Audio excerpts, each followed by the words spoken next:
The loss of Peyton Manning is not as substantial as people are making it out to be. Now, a lot of people, even some analysts, are saying that this is a season-ending problem the Denver Broncos will have. Some people don't expect Peyton Manning to come back. The ones that do feel like he won't be at 100%, and his body is clearly giving up on him. Now, this does not spell season-ending disaster for the Denver Broncos.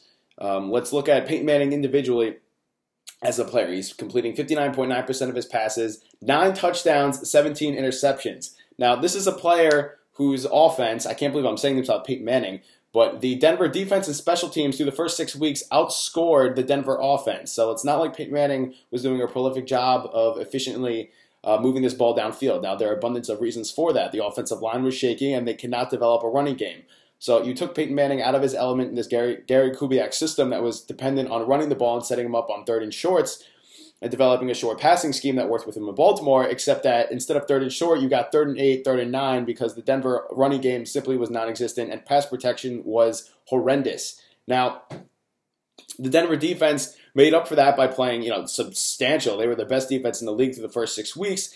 Despite the fact that Peyton Manning was turning the ball over and putting them in very bad positions, they still found ways of coming out with victories. Now, you lose this quarterback, I can't believe, again, I'm saying this, Peyton Manning, 9 touchdowns, 17 interceptions, and you put in Brock Osweiler. Now, when you saw Manning play, you saw that teams simply did not respect his ability to throw deep anymore.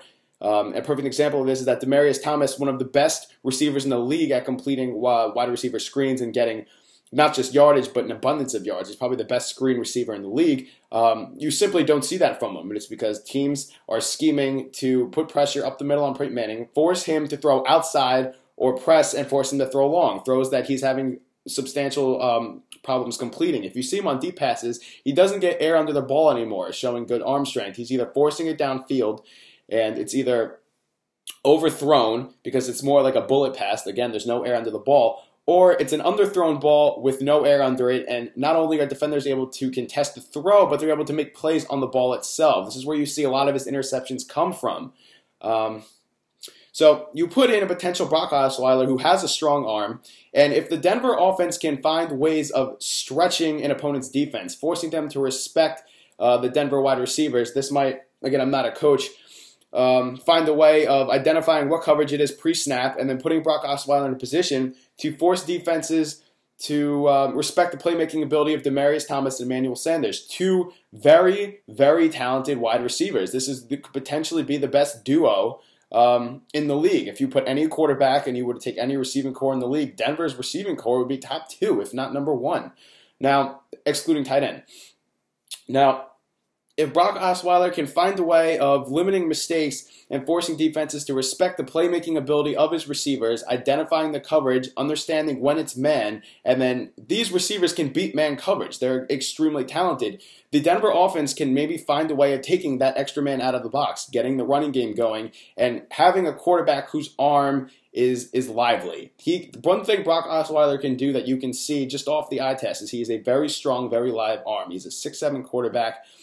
Reminds me of Joe Flacco, and Gary Kubiak had a Joe Flacco quarterback last year, and not only that, Joe Flacco had his best season of his career, and Justin Forsett had his best season as a running back. So, now I'm not saying that's going to happen, but Brock Osweiler, you can work with him. He's not a scrub. He's sat for 4 years so far and has learned.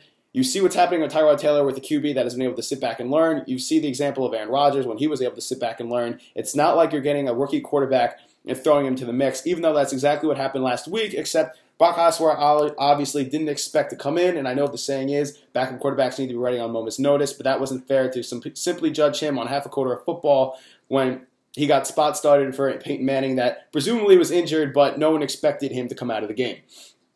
So, if the Denver Broncos they need DeMarcus Ware back. Another big thing. This defense has to go back to playing well. They have made mental errors. Aqib Talib cost them that one game. If they need to get DeMarcus Ware back, this defense needs to get its head strapped on straight and playing that prolific defense they can play. If that can happen, when it gets cold in the winter, that defense is going to show up. They're going to put them in positions of win. Another example of how Peyton Manning in the past does not play well in the winter, despite the fact that his body's already breaking down. If this defense can get back to playing the way they were playing before, Brock Osweiler can force opposing defenses to respect his arm and the playmaking ability of his 2 fantastic wide receivers, let alone if Vernon Davis gets into the mix, one of the more athletic tight ends in the league.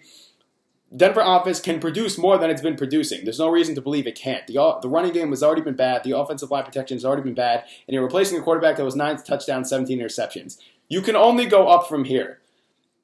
You get a young quarterback, and I'm not going to say a certain situation where another young quarterback stepped in and performed well with a great defense and pieces already in place, hint, hint, Tom Brady.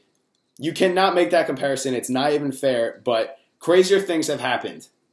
And this is a good situation for him to Brock Osweiler to be in. You can't ask for a better defense. Can't ask for better receivers. You can ask for a better running game or offensive line. But hopefully, Gary Kubiak can show some coaching ability and put Denver Broncos in a position to win. But as far as Denver Bronco fans and their season is concerned, it's not like your offense was prolific anyway. You were struggling with an aging quarterback. There are some reasons for optimism. But that's just my opinion. I want to know what you guys think. This is About All Things Sports, and I'll see you guys later.